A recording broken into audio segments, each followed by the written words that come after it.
Shalom. This is Lamad from the GMS and Enders Near 2 camp. I want to give all praises to Yahawah Sham Yahawashi. Double honors to the elders of Great Millstone, and shalom to all the sincere Akim, laboring in truth and sincerity. Today I basically have a article, or I guess I'm gonna call this lesson: the Most High will destroy Esau for defiling the earth, because, in reality, Esau, which is the progenitor of the nation of Edom, which are the so-called white people or Caucasians, and basically, they're responsible for basically helping to, of course, they're the wicked that the Bible speaks of, but they're responsible for basically helping to, destroy the earth. That's one of their main things. They're like a parasite on the earth. So wherever they go, they bring death, destruction, and suffering. So the scripture I'm going to use for this video is pretty much the only one that I'm going to just get into some the information about this article I ran across. This is Revelation 11 and 18. It says, "And the nations were angry, and thy wrath is come, and the time of the dead that they should be judged, and that thou shouldest give reward unto thy servants the prophets, and to the saints, and them that fear thy name, small and great, and shouldest destroy them which destroy the earth." And basically the point is that about them that destroy the earth, you know what I'm saying? So basically, and not only, this goes beyond, this fracking thing that I'm about to get into, but it goes even into, agriculture. Like, you have Monsanto, which is one of the largest, they do the GMOs, genetically modified seeds and all that, as far as the agriculture goes. And basically, what I'm saying, Esau, Edom, they basically really push this whole thing, and basically, um I'm gonna get into the fracking thing, but that's another thing that really helps destroy the earth and the people in the earth, especially the nation of Israel, because the so-called white man, he's pushing the Monsanto and the genetically modified seeds throughout the four corners of the earth. But there's some countries that don't really want it. So, like the scripture is saying, the nations were angry, and basically, like it's saying, and the saints and them that fear thy name, small and great. And what I'm saying, that we would get a reward. And what's that reward? That we, Lord willing, will be part of the elect. But it's saying that the Most High shouldest destroy them which destroy the earth. And in this case, what I'm saying, that's talking about, Esau, the so-called white man. All right, in this context, I'm about to bring out this article. Yeah, so this is an article. I got this off of Google Play Newsstand, and get it real quick. So it's saying a pipeline construction. Protesters resisting Mariner East 2 pipeline in Pennsylvania feeling intimidated. And basically, a resistance camp in Pennsylvania called the Camp White Pine is seeing signs of intimidation in its battle against the Mariner East 2 pipeline and fracking as a whole, as it looks to thwart two oil giants' plans to finish the pipeline. I'm just going to read whatever pertinent information I see. Camp White Pine, the group claiming to defend the land from Energy Transfer Partner and Sunoco Logistics over the 2.5 billion 350-mile Mariner 2 pipeline in Huntington County, Pennsylvania, have reportedly faced intimidation tactics. It says Mariner 2 has been proposed to run through 27 acres of private land in a rural area of the county owned by Ellen and Stephen Gerhardt, whose daughter Alyssa Gerhardt was one of the architects of CWP. Truthout reported. It says, in an attempt to stop the pipeline's construction, Gerhardt's daughter Alyssa Gerhardt, 30, along with other people resisted the pipeline, built tree houses or tree sites in two white pine trees and stand in the way of the path of the pipeline's construction on Gerhardt's property. And this is like going back to like the eminent domain things. It's like Esau, he could just basically come in and just take, your land or whatever, if that's what he deems to do, the same way he did to the so-called Native Americans. It said that is a spot in which CWP has camped since February. People resisted the pipeline have already been living in the trees 24 hours a day, 7 days a week since they were built. However, numerous surveillance helicopters and drones have reportedly been flying over the camp and the Gerhardt's property. In one incident, a helicopter reportedly flew so low that it shook a tree one of the CWP members was sitting in. Truth Out reported. Um, Submariner 2, while still under construction, is already responsible for spilling 202,000 gallons of drilling fluids during 90 events at 42 sites in Pennsylvania. The pipeline is being built as an extension of the already existing Sunoco operated Mariner East pipeline, according to Frac Tracker Alliance, an environmentalist watchdog group.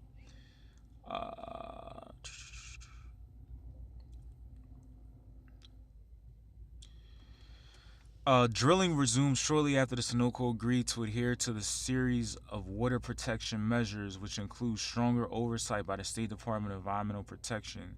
Which, I mean, the state, you know what I'm saying? They really don't care. It's all about getting paid and all that. They really don't care. Um,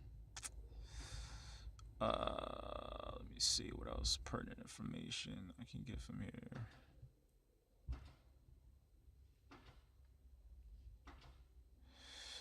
Uh, and of course, this is saying about how they were basically threatened.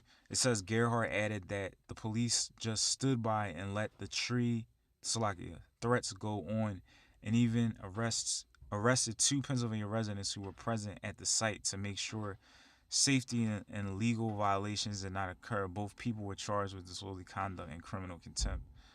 Uh, yeah, that's pretty much it for that. Um, Slocky, let me go to.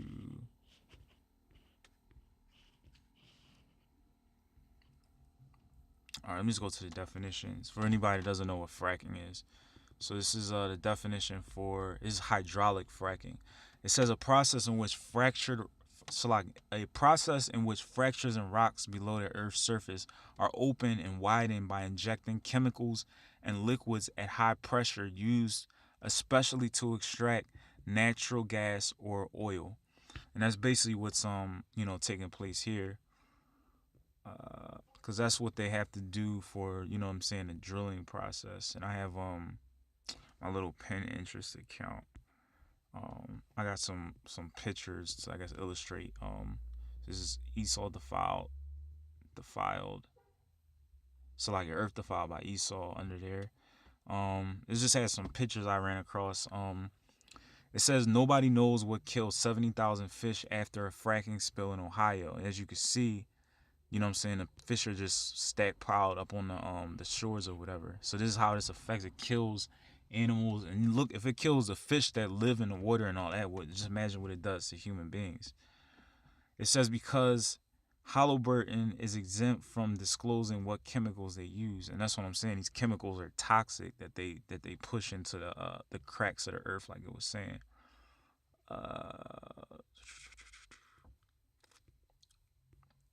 So yeah, these are the two main ones. Slovakia.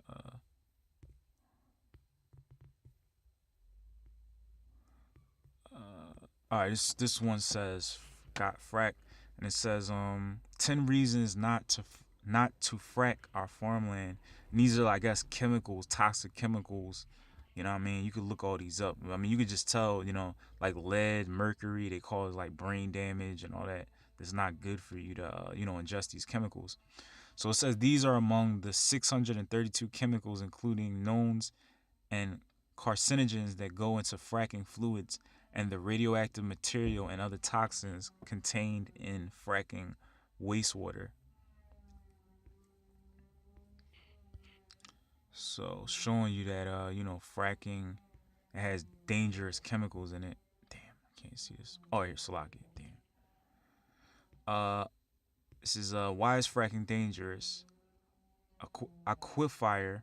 It says to drill down to the shale, one must drill through the aquifer. These drills are known to leak and sometimes even explode, releasing chemicals into this precious source of water. Chemicals.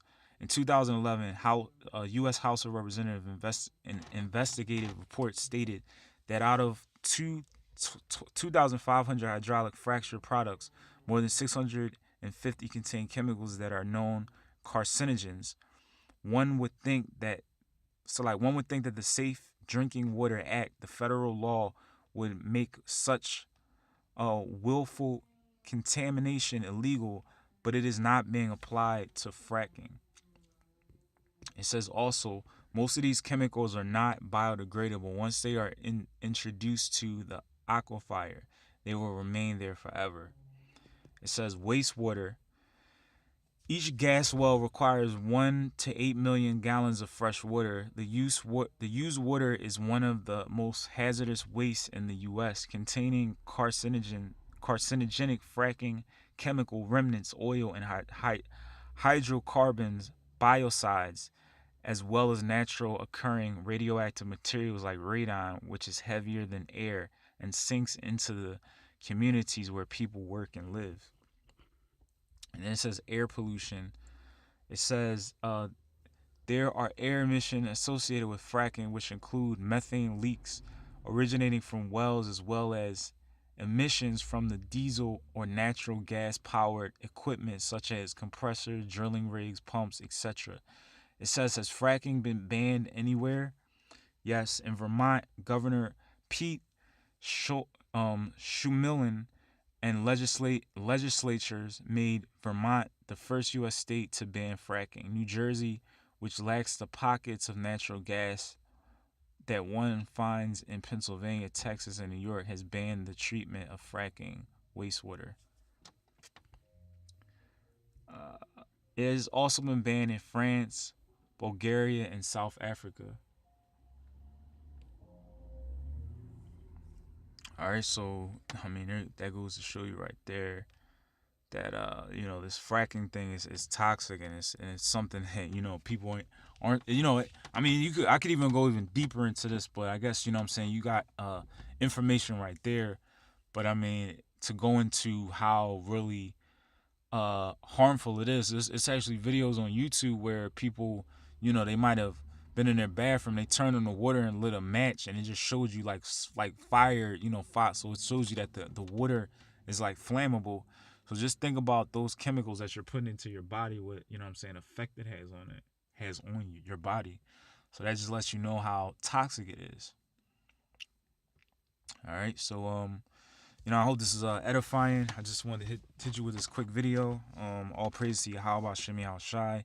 Double honors to the elders, a great millstone. And shalom to all the sincere Akim, pushing the truth and sincerity. Shalom.